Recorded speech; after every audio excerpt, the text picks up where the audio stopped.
हरे कृष्ण। श्रीमद् भगवत गीता के आज के सत्र में हम दूसरे अध्याय के 46वें श्लोक से आरंभ करने जा रहे हैं।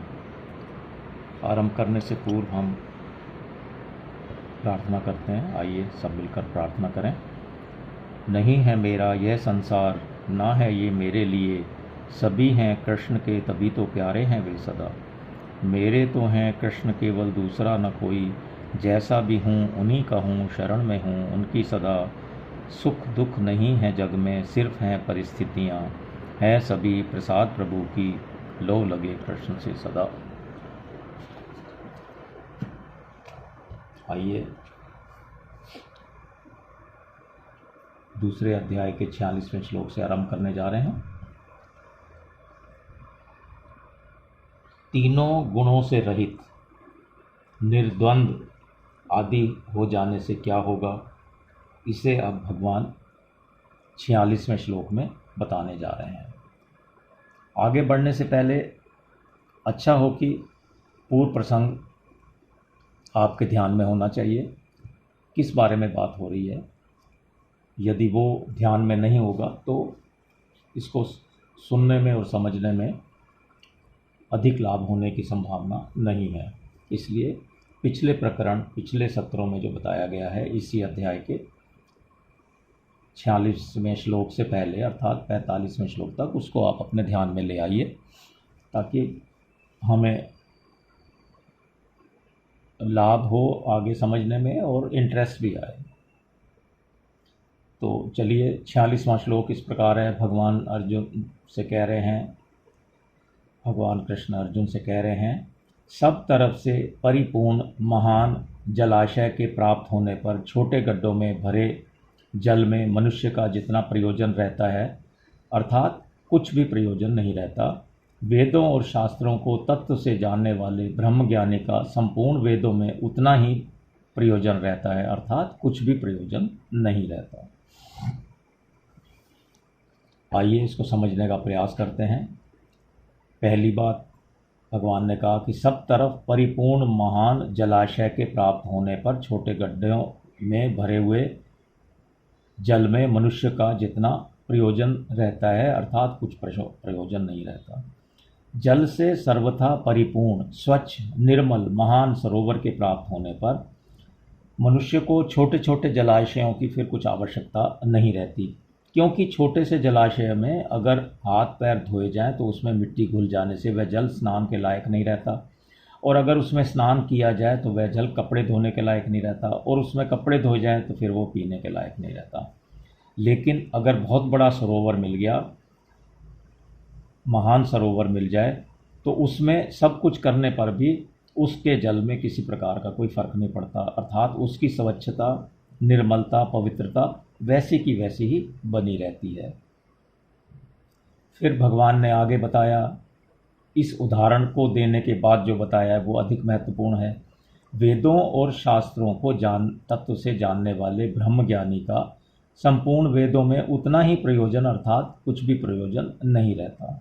इस बात को समझते हैं।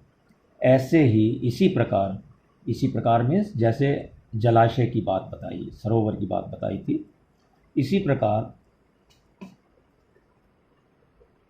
जो मनुष्य परमात्म तत्व को प्राप्त हो गए हैं, उनके लिए वेदों में कहे हुए यज्ञ, दान, तप, तीर्थ, व्रत आदि जितने भी पुण्यकारी कार्य हैं, उन सब से उनका कोई मतलब नहीं रहता, अर्थात वे पुण्यकारी कार्य उनके लिए छोटे छोटे जलाशयों की तरह होते हैं। ऐसे ही उदाहरण आगे भी 70वें श्लोक में भगवान ने दिया है कि वह ज्ञानी, वहाँ जो बताया है उसकी बात कर रहा हूँ, कि वह ज्ञानी महात्मा समुद्र की तरह गंभीर होता है, उसके सामने कितने ही भोग आ जाएं पर वे उसमें कुछ भी विकृति पैदा नहीं कर सकते, उसको ललचा नहीं सकते। वही बात यहाँ बताने की कोशिश की है।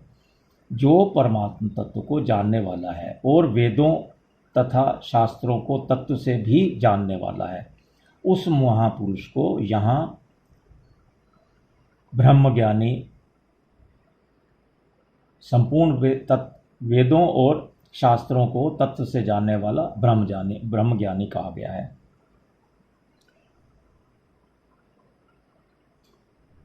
उतना ही प्रयोजन कहने का तात्पर्य यह है कि परमात्म तत्व की प्राप्ति होने पर वह तीनों गुणों से रहित हो जाता है, वह निर्द्वंद हो जाता है, अर्थात उसमें राग द्वेष आदि नहीं रहते, वह नित्य तत्व में स्थित हो जाता है और निर्योग क्षेम हो जाता है, अर्थात कोई वस्तु मिल जाए और मिली हुई वस्तु की रक्षा होती रहे, ऐसा उसमें भाव भी नहीं होता। वह सदा ही परमात्म परायण रहता है।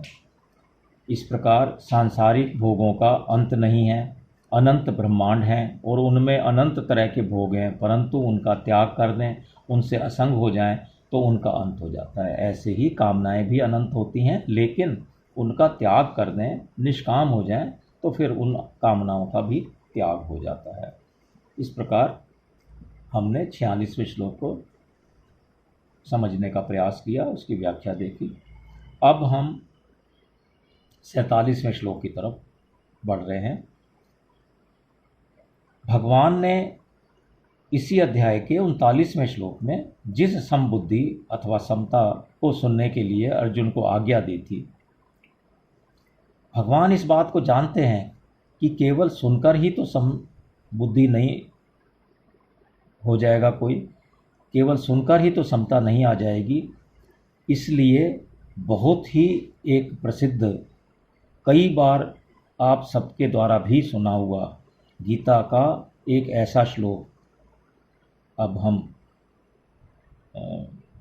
पढ़ेंगे जिसको कई कई बार सुना हुआ होगा, लेकिन उसका अर्थ क्या है, उसका क्या महत्व है, यह शायद सभी को ज्ञात न हो, जिसे अब हम भगवान के मुख से अर्जुन के माध्यम से ये बात हम तक भगवान ने पहुंचाई है, उसको आप समझेंगे।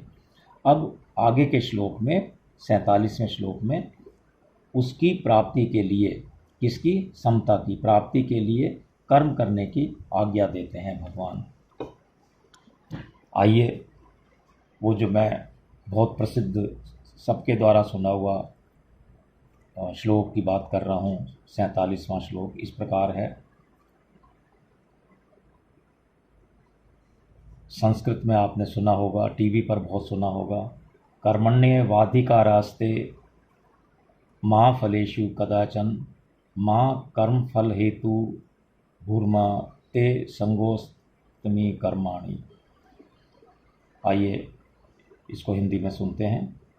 कर्तव्य कर्म करने में ही तेरा अधिकार है, फलों में कभी नहीं, अतः तू कर्म फल का हेतु भी मत बन और तेरी कर्म ना करने में भी आसक्ति ना हो। श्लोक के पहले शब्द से आपको ध्यान में आ गया होगा, कर्मण्य अधिकार वास्तु, तो ये तो आपने सुनते ही समझ में आ गया होगा कि हमने कहाँ सुना।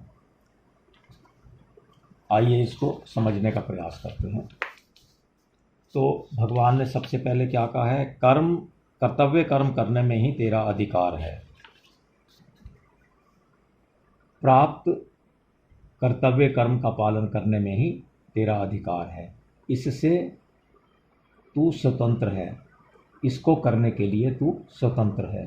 कारण कि मनुष्य कर्म योनि है, मनुष्य के सिवाय दूसरी कोई भी योनि नया कर्म करने के लिए नहीं है। पशु पक्षी आदि, जंगम वृक्ष लता आदि स्थावर प्राणी नया कर्म नहीं कर सकते। देवता आदि में नया कर्म करने की सामर्थ्य तो है, पर वे केवल पहले किए गए यज्ञ दान आदि शुभ कर्मों का फल भोगने के लिए ही हैं।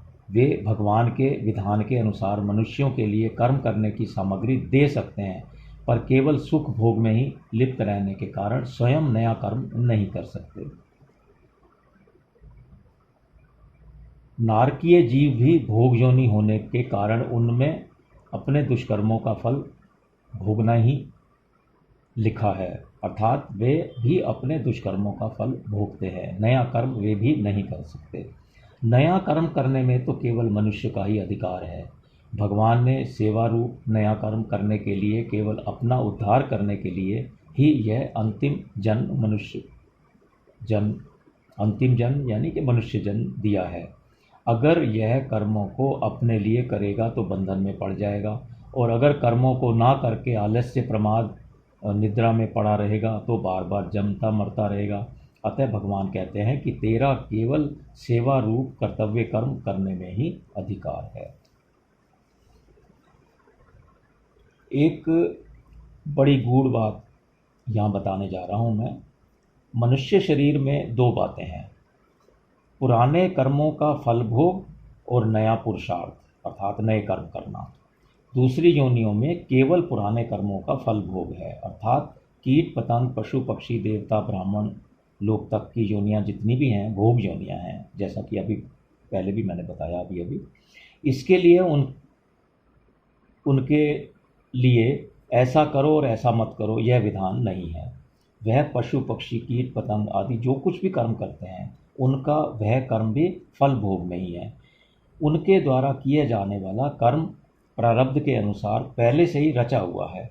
उनके जीवन में अनुकूल प्रतिकूल परिस्थिति का जो कुछ भोग होता है वह भोग भी फल भोग में ही है। परंतु मनुष्य शरीर तो केवल नए पुरुषार्थ नए कर्म करने के लिए ही मिला है, जिससे वह अपना उद्धार कर ले, अर्थात जन्म मरण के बंधन से मुक्त हो जाए। इस मनुष्य शरीर में दो विभाग हैं। एक तो इसके सामने पुराने कर्मों के फल रूप में अनुकूल प्रतिकूल परिस्थितियां आती रहती हैं, और दूसरा यह नया पुरुषार्थ अर्थात नए कर्म करता है। तो इस प्रकार दो विभाग हैं मनुष्य शरीर में। नए कर्मों के अनुसार ही इसके भविष्य का निर्माण होता है। इसलिए शास्त्र संत महापुरुषों का विधि निषेध राज्य आदि का शासन केवल मनुष्यों के लिए ही होता है, क्योंकि मनुष्य में पुरुषार्थ की प्रधानता है, नए कर्मों को करने की स्वतंत्रता है। परंतु पिछले कर्मों के फलस्वरूप मिलने वाली अनुकूल एवं प्रतिकूल परिस्थिति को बदलने में वह स्वतंत्र नहीं है। कहने का आशय यह है कि मनुष्य कर्म करने में स्वतंत्र और फल प्राप्ति में परतंत्र है, परंतु अनुकूल प्रतिकूल रूप से प्राप्त परिस्थिति का दुरुपयोग करके मनुष्य उसको अपने उद्धार की साधन सामग्री बना सकता है। क्योंकि यह मनुष्य शरीर अपने उद्धार के लिए ही मिला है, इसलिए इसमें नया पुरुषार्थ नया कर्म भी उद्धार के लिए ही है, और पुराने कर्मों के फल रूप से प्राप्त परिस्थिति भी उद्धार के लिए ही है। पिछले कर्मों को यहाँ भुगत के हम उन पापों से मुक्त हो रहे हैं।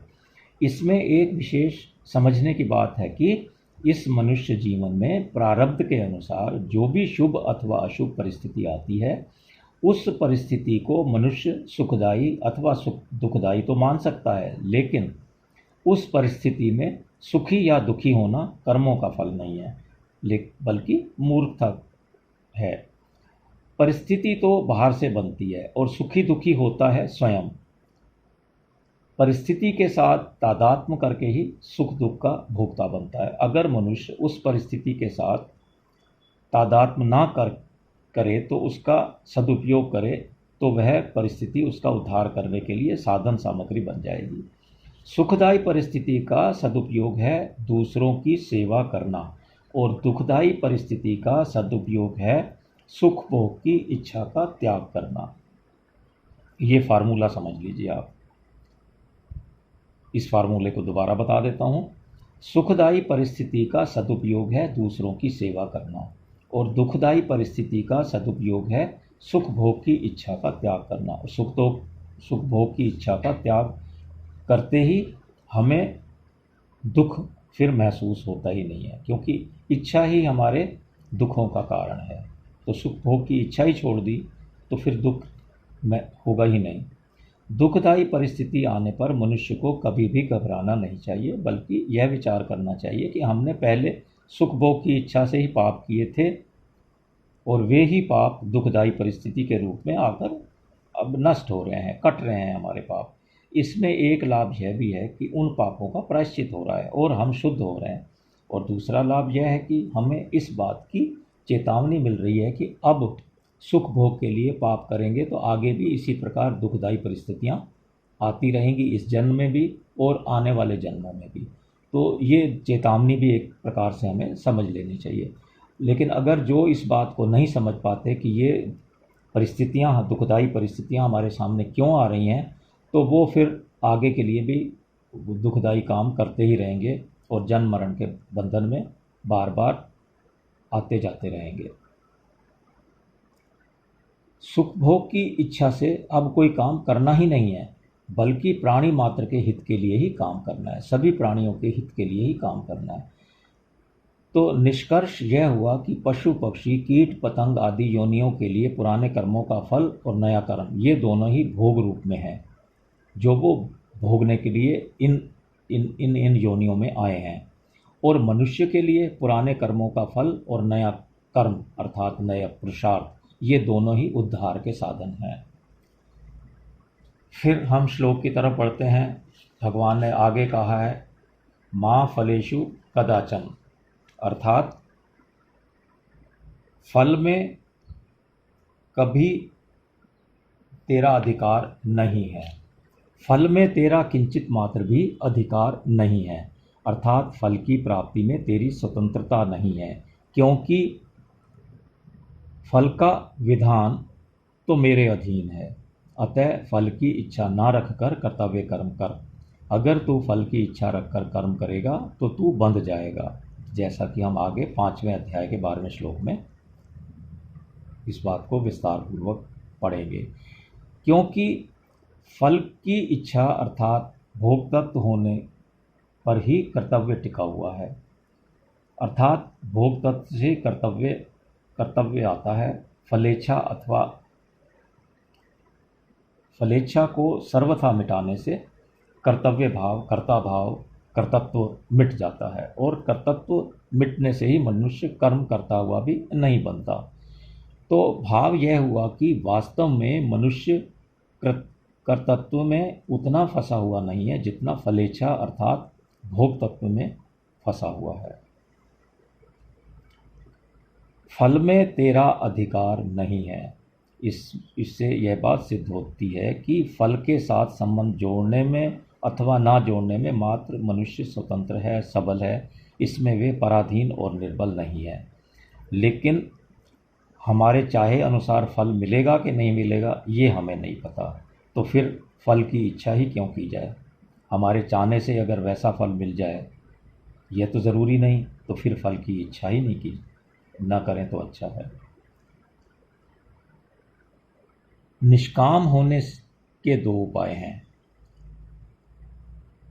कामना पैदा होने से अभाव होता है, कामना की पूर्ति होने से परतंत्रता, और पूर्ति न होने से दुख होता है। तथा कामना पूर्ति का सुख लेने से नई कामना की उत्पत्ति होती है, और सकाम भाव पूर्वक नए नए कर्म करने की रुचि बढ़ती चली जाती है। ऐसा ठीक ठीक समझ लेने से निष्कामता स्वतः आ जाएगी।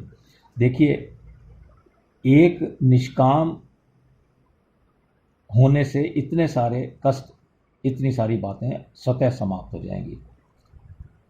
और निष्काम नहीं है अर्थात कामना पैदा हुई है तो क्या क्या होगा वो मैंने अभी आपको बताया। सारे जो बुराइयां हैं कामना के कारण ही फिर पैदा होती चली जाएंगी। कर्म नित्य नहीं है क्योंकि उनका आरंभ और अंत होता है, अर्थात कर्म अनित्य हैं, आरंभ होते हैं और उनका अंत होता है। इसलिए कर्मों का फल भी नित्य नहीं है, वह भी अंत वाला है, क्योंकि उनका भी संयोग और वियोग होता है, लेकिन स्वयं नित्य है। स्वयं का मतलब आप समझ ही रहे होंगे कि मैं किसकी तरफ इशारा कर रहा हूँ। जीव वो नित्य है। अनित्य कर्म और कर्म फल से नित्य स्वरूप को कोई लाभ नहीं होता। ऐसा ठीक समझ लेने से निष्कामता आ जाती है। निष्काम होने से संसार का बंधन फिर छूट जाता है और परमात्म तत्व की प्राप्ति हो जाती है। कर्मों में निष्काम होने के लिए साधक में विवेक भी होना चाहिए, सेवा भाव भी होना चाहिए, नहीं तो कर्म हो जाएंगे पर योग नहीं होगा। अर्थात अपने सुख आराम का त्याग करने में तो विवेक की प्रधानता होनी चाहिए और दूसरों को सुख आराम पहुंचाने में सेवा भाव की प्रधानता होनी चाहिए। फिर भगवान ने आगे कहा है, श्लोक में कर्म फल का हेतु भी मत बन, तू कर्म फल का हेतु भी मत बन, ऐसा भगवान ने श्लोक में कहा है। इसका आशय है कि शरीर, इंद्रियां, मन, बुद्धि आदि कर्म सामग्री के साथ अपनी किंचित मात्र भी ममता नहीं रखनी चाहिए, क्योंकि इनमें ममता होने से मनुष्य कर्म फल का हेतु बन जाता है। आगे 5वें अध्याय के 11वें श्लोक में भी भगवान ने शरीर, मन, बुद्धि और इंद्रियों के साथ किंचित मात्र भी ममता नहीं होने चाहिए, ऐसा कहा है। शुभ क्रियाओं में फल की इच्छा न होने पर भी मेरे द्वारा किसी का उपकार हो गया, किसी का हित हो गया, किसी को सुख पहुंचा, ऐसा भाव हो जाता है, तो यह कर्म फल का हेतु बनना है। ऐसा भाव होने से शुभ कर्म के साथ और मन और बुद्धि, इंद्रियों आदि के साथ संबंध हो जाता है, जो कि असत का संग है। वास्तव में अंतःकरण, बाह्यकरण और क्रियाओं के साथ हमारा कोई संबंध है ही नहीं। इनका संबंध संसार के साथ है। जैसे किसी व्यक्ति के द्वारा किसी का हित होता है तो उसमें हम अपना संबंध नहीं मानते, कोई और किसी का हित कर रहा है तो उसमें तो हमारा क्या संबंध, उसमें अपने को निमित्त नहीं मानते, हमने तो कुछ उसमें किया ही नहीं, इसलिए हमारा उससे कोई संबंध ही नहीं है। ऐसे ही अपने कहलाने वाले शरीर आदि से किसी का हित हो जाए तो उसमें अपने को निमित्त ना माने। जब अपने को किसी भी क्रिया में निमित्त हेतु नहीं मानेंगे तो कर्म फल का हेतु भी नहीं बनेंगे। फिर कर्म ना करने में भी तेरी आसक्ति नहीं होनी चाहिए। ऐसा नहीं है कि कर्म का फल की बात कर रहे हैं तो कहीं कर्म करना ही छोड़ दें, इसलिए भगवान कह रहे हैं कि कर्म ना करने में भी तेरी आसक्ति नहीं होनी चाहिए, क्योंकि कर्म ना करने में आसक्ति होने से आलस्य, प्रमाद आदि होंगे। कर्म फल में आसक्ति रहने से जैसा बंधन होता है वैसा ही बंधन कर्म ना करने में आलस्य, प्रमाद आदि से हो जाता है। और आलस्य, प्रमाद का भी एक भोग होता है, अर्थात उनका भी एक सुख होता है जो तमोगुण है। इस बात को भी हम और 18वें अध्याय के 39वें श्लोक में विस्तार पूर्वक भगवान पुनः बताएंगे। और जिसका फल अधोगति होता है, जैसा कि 14वें अध्याय के 18वें श्लोक में बताया गया है, कहने का आशय यह हुआ कि राग आसक्ति कहीं भी होगी तो वह बांधने वाली ही हो जाएगी। इस बात को 13वें अध्याय के 21वें श्लोक में भगवान ने विस्तार पूर्वक बताया है। इस श्लोक के 4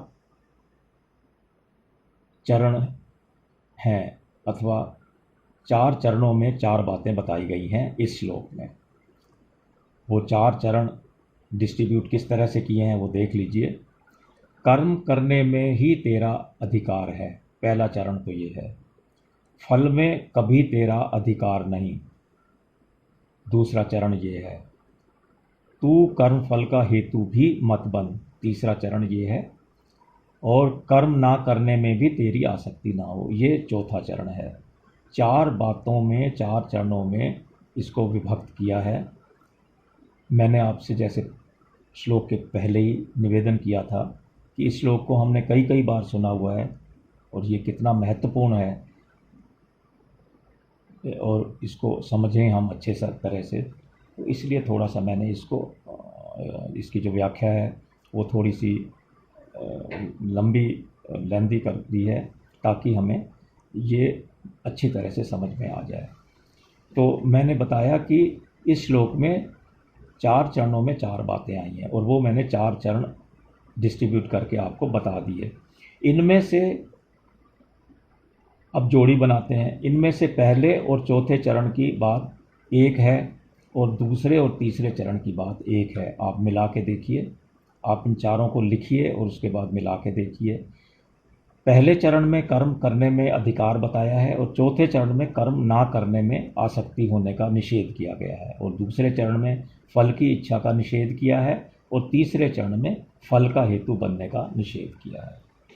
कहने का आशय यह है कि अकर्मता में रुचि होने से, अर्थात कर्म ना करने में रुचि होने से प्रमाद, आलस्य और तामसी वृत्ति के साथ तेरा संबंध हो जाएगा। कर्म एवं कर्मफल के साथ संबंध जोड़ने से तेरा राजसी वृत्ति के साथ संबंध हो जाएगा। प्रमाद, आलस्य, कर्मफल आदि का संबंध ना रहने पर जो विवेक जन्य सुख होता है, प्रकाश मिलता है, ज्ञान मिलता है, उसके साथ संबंध जोड़ने से सात्विकी वृत्ति के साथ संबंध हो जाएगा। इनके साथ संबंध होना ही जन्म मरण का कारण है। अतः साधक कर्म, कर्मफल और इनके त्याग का सुख, इनमें से किसी के साथ भी अपना संबंध ना जोड़े, इनमें राग और आसक्ति ना करे। कर्म करते हुए इनके साथ संबंध ना रखना ही कर्म योग है। योग तभी लगेगा जब ये सारी चीज़ें नहीं होंगी, आसक्ति नहीं होगी, कर्तापन नहीं होगा हमारे में कि मैंने किया, तभी वो योग कहलाएगा। एक और महत्वपूर्ण पहलू है, वो भी मैं आपको बताने जा रहा हूँ। एक कर्म विभाग है और एक फल विभाग है। मनुष्य का कर्म विभाग में ही अधिकार है, फल विभाग में नहीं है। ये बात हमें बहुत अच्छे से ध्यान में रखनी चाहिए। जीवन में बहुत काम की चीज़ है ये। कारण कि नया पुरुषार्थ अथवा नया कर्म होने से कर्म विभाग करना मनुष्य के अधीन है और पूर्व कृत कर्मों का भोग होने से फल विभाग होना प्रारब्ध के अधीन है। कर्मयोग की दृष्टि से देखें तो मनुष्य को जो साधन सामग्री, वस्तुएं, योग्यता, सामर्थ्य मिली है वह प्रारब्ध है। प्रारब्ध के अनुसार ही हमें ये सब चीज़ें मिली हैं और उसका सदुपयोग करना अर्थात उसको अपना और अपने लिए ना मानकर दूसरों का और दूसरों के लिए मानकर उनकी सेवा में लगा देना पुरुषार्थ है। तभी जो कर्म करेंगे हम वो कर्म योग कहलाएगा। कर्म योग में मुख्य बात है, ये जो मैंने महत्वपूर्ण पहलू बताया, तो ये पहली बात बताने के बाद अब मैं उसी में दूसरी बात बता रहा हूँ। दूसरी बात कर्म योग में मुख्य बात है अपने कर्तव्य के द्वारा दूसरे के अधिकार की रक्षा करना। कर्म फल का अर्थात अपने अधिकार का त्याग करना। दूसरे के अधिकार की रक्षा करने से पुराना राग मिट जाता है और अपने अधिकार का त्याग करने से नया राग पैदा ही नहीं होता। इस प्रकार पुराना राग मिटने से और नया राग पैदा ना होने से कर्मयोगी वीत राग हो जाता है, अर्थात जो प्रियता है उससे वो उपरत हो जाता है, ऊंचा उठ जाता है, जिसे हमने वीतराग कहा। वीतराग होने पर उसको तत्व ज्ञान हो जाता है, क्योंकि तत्व ज्ञान की प्राप्ति में नाशवान असत वस्तुओं का राग ही बाधक है। और जब आपने असत वस्तुओं का राग का त्याग कर दिया, वीतराग हो गए, तो तत्व ज्ञान की प्राप्ति में फिर बाधा किसी प्रकार की आने की संभावना ही नहीं है। इस प्रकार हमने 47वें श्लोक को समझने का प्रयास किया। अब हम 48वें श्लोक की तरफ बढ़ रहे हैं। पिछले श्लोक में कर्म करने की आज्ञा देने के बाद, अर्थात 47वें श्लोक में कर्म करने की आज्ञा देने के बाद अब भगवान कर्म करते हुए सम रहने का प्रकार बताते हैं कि सम किस तरह से रहा जाए या सम रहने का क्या प्रकार होना चाहिए, भगवान बताने जा रहे हैं। भगवान श्री कृष्ण अर्जुन से कह रहे हैं, हे धनंजय, तू आसक्ति का त्याग करके सिद्धि असिद्धि में सम होकर योग में स्थित हुआ कर्मों को कर, क्योंकि समत्व ही योग कहा जाता है। समत्व मतलब समता ही योग कहा जाता है। देखिए, समता को यहाँ पर योग नाम दिया है। चलिए अब इसकी व्याख्या देखते हैं, इसको समझें। 48वें श्लोक को, किसी भी कर्म में, किसी भी कर्म के फल में, किसी भी देश काल घटना परिस्थिति अंतःकरण बाह्यकरण आदि प्राकृत वस्तु में तेरी आसक्ति ना हो, तभी तू निर्लिप्तता पूर्वक कर्म कर सकता है। अगर तू कर्म फल आदि किसी में भी चिपक गया तो निर्लिप्तता कैसे रहेगी फिर, और निर्लिप्तता रहे बिना वह कर्म मुक्तिदायक नहीं हो पाएगा। आसक्ति के त्याग का परिणाम क्या होगा? सिद्धि और असिद्धि में समता हो जाएगी, ये परिणाम होगा। आसक्ति के त्याग करने से सिद्धि और असिद्धि में समता। सिद्धि और असिद्धि का मतलब है चाहे जो फल आप चाहते हैं वो मिले अथवा जो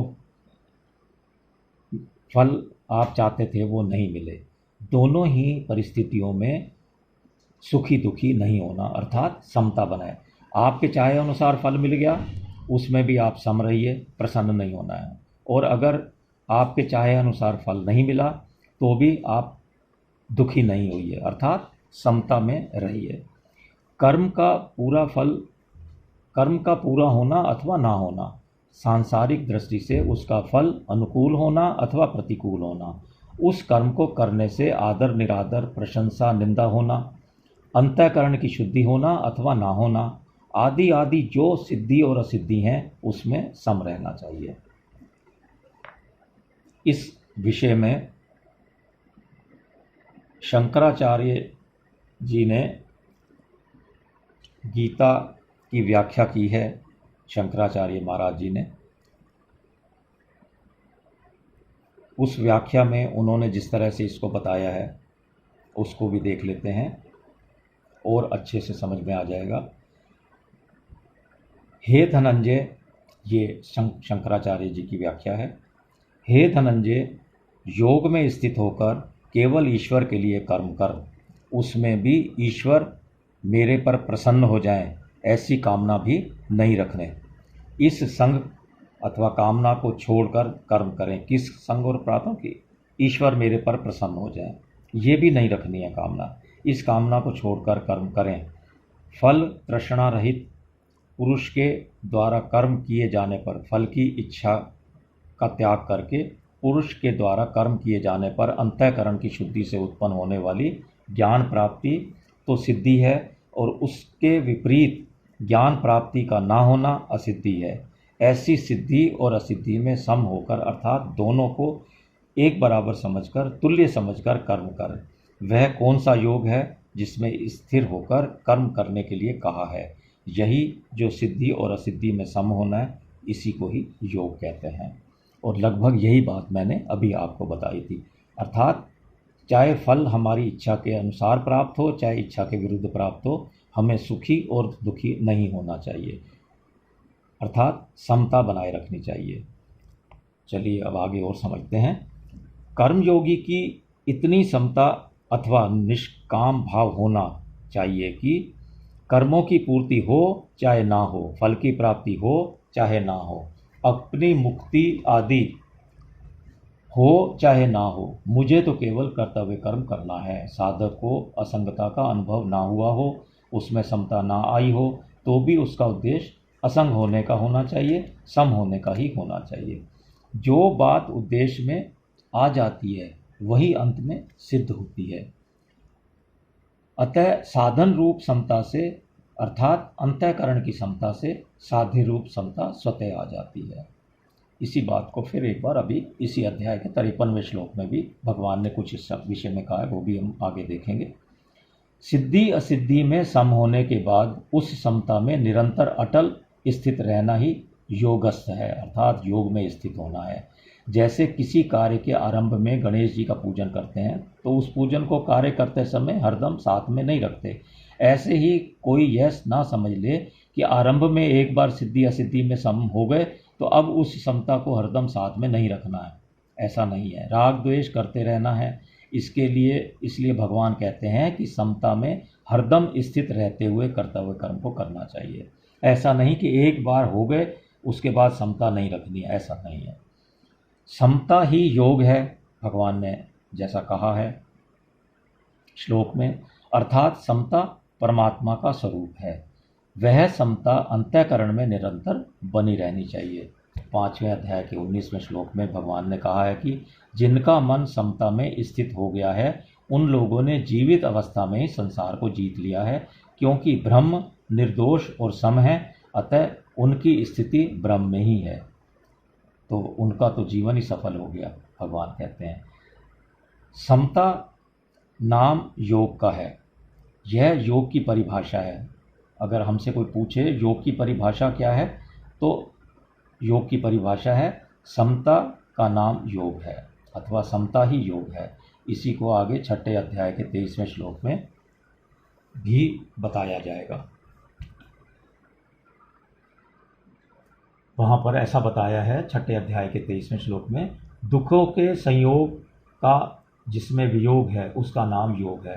अर्थात समता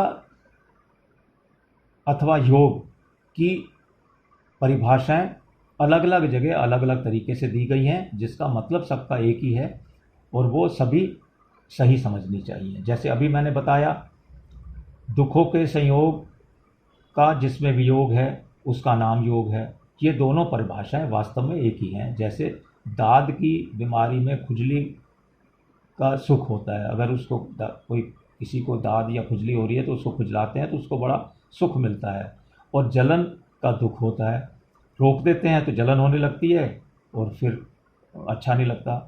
पर ये दोनों ही बीमारी होने से दुख रूप हैं। ऐसे ही संसार के संबंध से होने वाला सुख और संसार के संबंध से होने वाला दुख दोनों ही वास्तव में दुख रूप हैं। अर्थात संसार से जो हमें सुख मिलता है वह भी दुख ही है।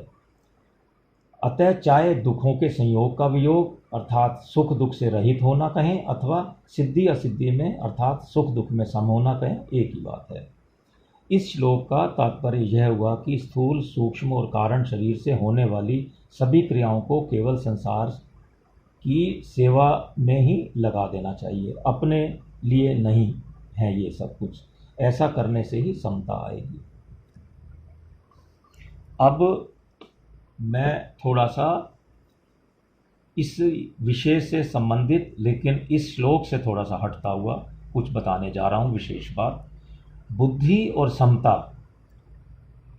संबंधी कुछ विशेष बातें हैं, उनको थोड़ा सा ध्यान में ले आइए, क्योंकि हम ज्ञान प्राप्ति भी साथ के साथ ही कर रहे हैं। गीता पढ़ रहे हैं भगवत प्राप्ति के लिए, और साथ में ज्ञान भी हो जाए तो कोई सोने में सुहागा है। बुद्धि दो तरह की होती है, एक होती है अव्यवसात्मिका बुद्धि और एक होती है व्यवसात्मिका बुद्धि। एक उद्देश्य वाली बुद्धि और बहुत से उद्देश्यों वाली बुद्धि, बहुत से लक्ष्यों वाली बुद्धि, जिसमें सांसारिक सुख भोग आराम मान बढ़ाई आदि प्राप्त करने का ध्येय होता है, वह बुद्धि अव्यवसात्मिका बुद्धि होती है।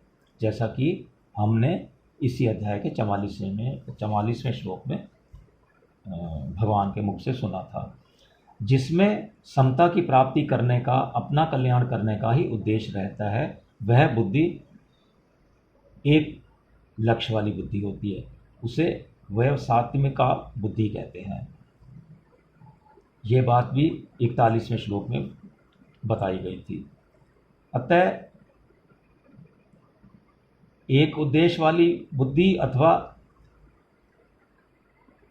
विपरीत इसके अनेकों उद्देश्यों वाली बुद्धि अर्थात अनंत उद्देश्यों वाली बुद्धि और एक उद्देश्य वाली बुद्धि जो बताई गई है, वह स्वयं अव्यवसायी, जो जिसकी बुद्धि अव्यवसायिकता बुद्धि होती है, वह स्वयं अव्यवसायी होता है, अर्थात उसका स्वयं का एक ही उद्देश्य होता है, तथा वह संसारी होता है, जिसकी बुद्धि व्यवसायिका होती है, वह स्वयं व्यवसायी अथवा व्यवसित होता है।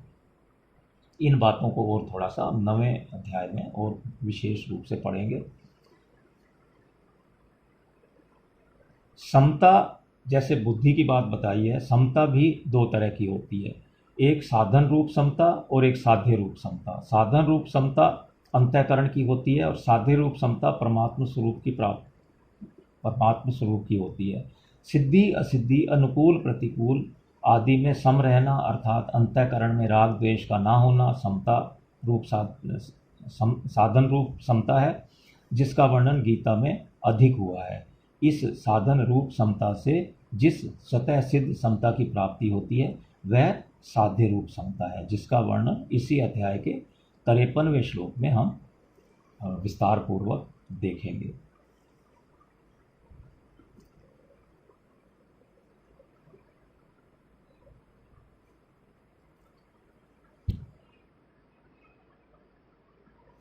भगवान ने वहाँ पर ऐसा बताया है 53वें श्लोक में कि उस काल में तू योग को प्राप्त हो जाएगा, जिस काल में तेरे में समता आ जाएगी। इस तरह से वर्णन किया है, तब देखेंगे। 53वां श्लोक अब आने वाला ही है, 53वें श्लोक में विस्तार से देखेंगे। अब इन चारों भेदों को यूँ समझें, दो भेद तो बुद्धि के बताए थे और दो भेद समता के बताए हैं। इन चारों भेदों को यूँ समझें कि एक संसारी होता है और एक साधक होता है, एक साधन होता है और एक साध्य होता है। भोग भोगना और संग्रह करना, यही जिसका उद्देश्य है वह संसारी होता है। उसकी एक व्यवसात्मका बुद्धि नहीं होती, लेकिन कामना रूपी शाखाओं वाली अनंत बुद्धियाँ होती हैं। एक निश्चय वाली बुद्धि उसकी नहीं होती। मेरे को तो समता की प्राप्ति ही करनी है, चाहे जो हो जाए, ऐसा निश्चय करने वाले की व्यवसात्मिका बुद्धि होती है, अर्थात एक निश्चय वाली बुद्धि होती है। ऐसा साधक जब व्यवहार क्षेत्र में आता है तब उसके सामने सिद्धि असिद्धि, लाभ हानि, अनुकूल प्रतिकूल परिस्थिति आदि आने पर वह उनमें सम रहता है। क्यों कि उसकी बुद्धि तो एक ही लक्ष्य वाली है, उसका उद्देश्य एक ही है। उसकी बुद्धि कई शाखाओं वाली नहीं है, उसकी बुद्धि एक निश्चय वाली बुद्धि है। तो इसका अंतर बहुत आसान है, शब्द बोलने में थोड़ा सा कठिन है, आप उसका मतलब ध्यान में रखिए।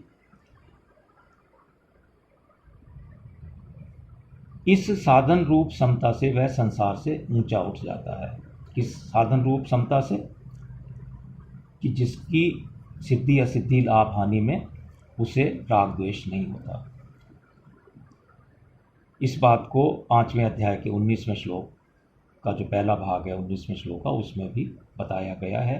साधन रूप समता से स्वतः सिद्ध समरूप परमात्मा की प्राप्ति हो जाती है। 5वें अध्याय का 19वें श्लोक में इस प्रकार बताया जो अभी मैंने बताया। पतंजलि योग दर्शन में चित्त वृत्ति निरोध रूप साधन को योग कहा गया है। देखिए, अलग अलग योगियों ने, अलग अलग थिंकर्स ने, फिलोसोफर्स ने अलग अलग परिभाषाएं दी हैं। तो पतंजलि योग दर्शन में जो कहा है, योग किसको कहा है? चित्त वृत्ति निरोध रूप साधन को योग कहा है।